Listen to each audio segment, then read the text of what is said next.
అన్నీ సరిగ్గా పెట్టమని ఎన్నిసార్లు చెప్పాను మీకు. ఇది సరిగ్గా పెట్టు. అంతా బాగానే ఉందా?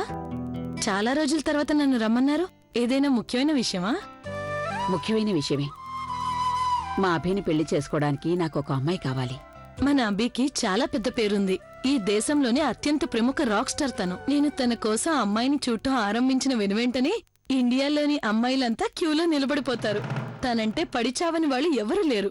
తనని పెళ్లి చేసుకోవటానికి ఏ పిల్లైనా ఎంతకైనా తెగిస్తుంది. అదేగా నేను కూడా వద్దనేది.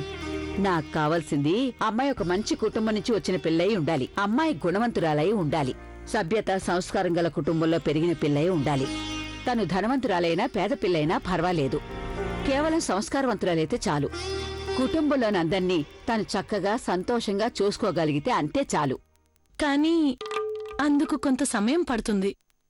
కానీ నాదో షరతు. ఈ సంబంధం అభి కోసమేనని ఆ పిల్లగ్గాని ఆ కుటుంబంలోని వాళ్ళకిగాని చెప్పకూడదు.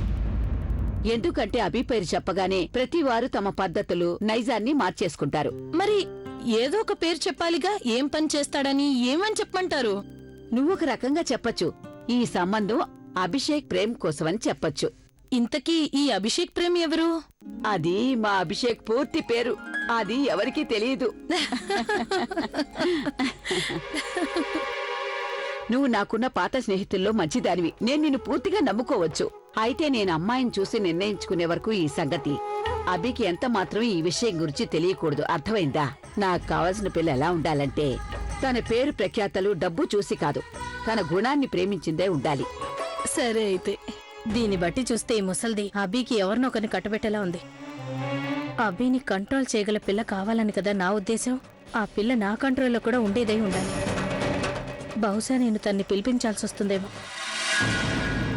ఓ గాడ్, వీళ్ళంతా అభికి పెళ్లి చేసేయాలనుకుంటున్నారు. నేను పని చేయాలి. ఈ సంగతి నేను తనుకి చెప్పేయాలి. అవును,